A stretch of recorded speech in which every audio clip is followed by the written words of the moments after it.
Hello, I am Shevvy. This is my YouTube channel of alternative wisdom. I'm trying to make some videos about a lot of mental health things that people might not understand about life, but could be spoken about by somebody who's lived a very different lifestyle. This particular video, I'm in my tent. This is my husband here, Adam. I'm in my tent, which is secluded in the woods. It's nice, it's spacious, and being in this tent is one of the best things that's almost ever happened to me. And that's in hindsight of the past, because I have lost everything. I spent many times on the streets. I spent time in the warming centers and here and there on couches or beds for short periods of time. I have been unhoused for 2.5 years. Adam has been unhoused for a similar amount of time. Yep. And I want to kind of talk about some of the trauma that comes from being homeless, because a lot of people talk about people who become homeless have mental illness or trauma. But I believe that homelessness itself is actually more of a cause of mental illness. And I've experienced this. I've been diagnosed since being unhoused with CPTSD, complex post-traumatic stress disorder. And I'm going to do some videos elaborating on some of the aspects of these mental health issues caused by being homeless. Many of them come from the stigmatization. Many things come from the shame from it, from the guilt and the alienation. But I guess we're going to do this piece by piece because I think that makes it more accessible and easy to understand.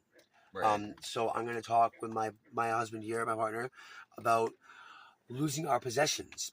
And this doesn't always happen in the process of being homeless, like losing your apartment or whatnot.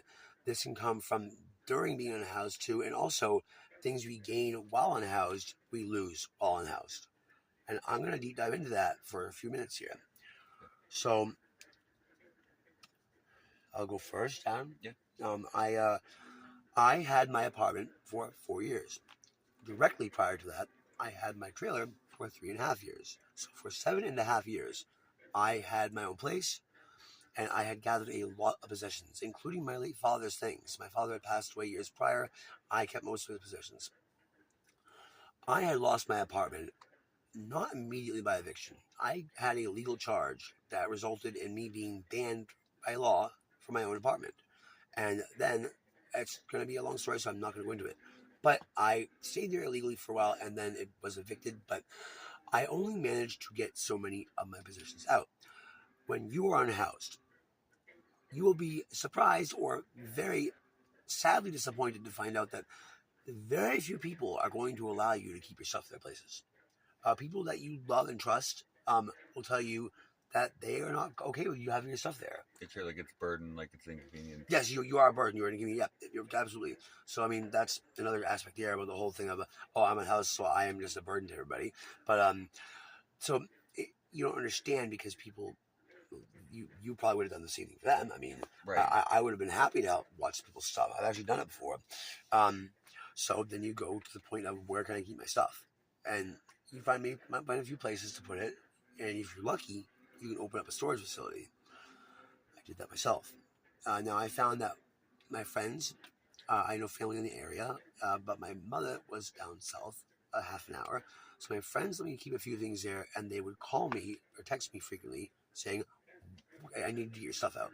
Now, these people know that you are on the streets or sleeping in hotels or in the shelter. Transient. Right, you're trans, right? And they know this, and they're asking you to move your stuff. Okay, so then you kind of feel obligated to do this without knowing what the fuck to do with it. And by this point, you probably can't pay for your storage unit. So there's the feeling of that people just don't have your back. And we'll get to exactly what this does to you. But I had left several things, including my smart TV and my DVD collection. When I had managed to salvage my apartment at my mother's house, a large amount of shit was left at my apartment after the eviction. Most of my stuff was. My sister, the troubled young lady she is with addiction problems, had traded my stuff, smart TV and movies, for substances. And I also have substance use disorders, so I don't judge on that. But to trade my shit, I'm betrayed. So I have betrayal trauma from that alone. I don't trust people with my shit. Like I keep my stuff on me. And so by the time I moved out of Augusta and met Adam, it was quite a hassle how much bags I kept on my person. Yes. Um, you can say if you want to, Adam, but you're welcome to do it. But I would probably walk around with a backpack, a duffel bag, a suitcase. I'll always remember that one night that we were walking down the Bath Road and we could barely manage all the bags that we had. We ended up actually having to stop in the Bowden Pines in the woods and sleep in a tent and pretty much just cover up with clothing. I had gotten out of the closing shift to work. This is after a year and a half of being unhoused. I get out of the closing shift. I'm exhausted. Dishwashing. It's starting to rain. I happen to have a like 2-person tent on us, and we're so exhausted because I'm carrying like over 100 pounds of possessions on me. Because I'm sorry, I don't trust my shit anywhere by this point. I did not have a steady place to stay. This 16 by 8 foot tent is a fucking godsend. We can keep all of our stuff here. It's wonderful. But it's a whole different story. The fact of the matter is that I later learned to put things in places like a new storage unit, but I was so scared. I was terrified of my stuff being stolen or just forgetting about it or losing it. That I wouldn't put it down. Being unhoused in Augusta, the state capital of Maine, doesn't matter, but being unhoused in the city, I had stashed my stuff around places in town. I had a duffel bag down by the waterfront where nobody goes, in the trees. I had a duffel bag not far from my old apartment. Stash down on the corner where people couldn't really see it, I thought, near the parking lot. I had bags at people's places that went missing. All the shit went missing, all of it. My saving grace was that some of my old clothing I had let a friend hang on to. I had forgotten about this between the memory loss from drug use and simply dissociating so hard I had forgotten. I really had not remembered this. And I have these clothes now, and seeing the old clothes is so wonderful because here's another part of that trauma is simply losing those clothes. These things that matter to me. I mean, these things that matter deeply to me. Not just clothes, but other possessions in general. It brings about this sense of loss that is just, well, it's trauma. This is all trauma. The sense of loss is that these are things that I've collected over 2 decades. And now I'm unhoused. And whether you're going to get out of it soon or not, you have nowhere to put it. And if you do, you can't stay there for long. And you lose them. Also, while being homeless in the first early months, I dissociated hard for long periods of time. I don't remember things. One of the last things I lost in that city was a suitcase with wheels that had some of my oldest, most precious clothing. And this was a night where I was not able to sleep in the warming center because I had gotten into an argument out front and they said I had to leave. It was December. It had gotten below freezing that night. I myself drunk, passed out, and when I woke up, I was nearly hypothermic. And I was so cold in my hands, especially, that when I learned I could go back to the warming center, they allowed me back in 3 hours later. I had passed out, I woke up, and I don't remember grabbing that suitcase. In my state of mind, I have no fucking clue what happened to that suitcase. And I walked all over that section of town for hours looking for that. This had clothing that since I was in middle school in there. It had some of my father's clothing in there, and I couldn't find it. And I never knew what happened to that. I since left that town, but the trauma from that is really sad to me because out of everything I collected, you know, my shirts and my pants, my shirts, mostly my band shirts, all these things, they were so important to me. And having lost that, I had lost a big sense of my identity. And it ended up in me feeling less like myself, losing a sense of self, and having to rebuild on that with such little money and having trouble holding down a job is very, very hard. And that's my spiel, Adam. Okay. Well, I had a similar experience with losing a large volume of my possessions. After a separation and arrest, my ex only returned a small. Well, I only was able to reclaim a small portion of my clothing only, and my mother, who I had to stay with during my probation, felt that small amount of clothing was too much, Because every homeless person needs fucking probation. and would throw away items in my clothing without telling me, to downsize my things. I was having to buy really basic clothing. That's all I could really afford. It is such a common theme for homeless people to have a bad relationship with toxic parents. Yep, and it's very common, trust me. After a trip out of state, when I returned and went to the shelter, the local shelter, I found that my things were being stolen at times by other people at the shelter. You find at the shelter that you have to sleep with your wallet and your phone on you. You can never leave anything that's the most important with you at the shelter. You can leave some possessions, but you cannot hurt people. You can't trust the homeless people. You cannot leave your wallet. You cannot leave your cell phone. Your friends will steal from you. You can, people who you think are your friends will take from you. You lose things from being transient, but when you're not at the shelter, and a month, 2 weeks later, you've already forgotten most things you lost. At this point, it's very disheartening. You start forgetting them. It's very disheartening. It gives you insecurities and anxiety. It makes you feel like you have to carry anything that matters to you with you, or it could be lost, and you lose things along the way, little bits like we have. And not having a place to put things means that you don't remember where it always goes, and you easily just misplace things, and by that point, by the time you realize you misplaced it, you don't remember where you last had it. And yep. So memory loss is a big thing here. So after meeting you in December 2023 and being on the streets, I know that our dynamic is that initially we were losing things along the way as we were staying in different places, and that's very disheartening too.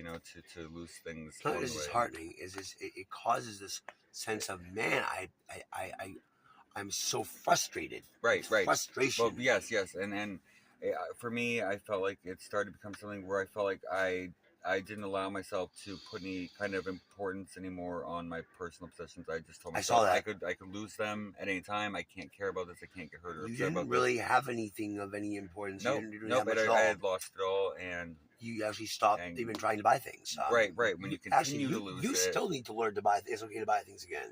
Yeah, it was. Yeah. You still need to learn it's okay to buy things. I have bought a few things since.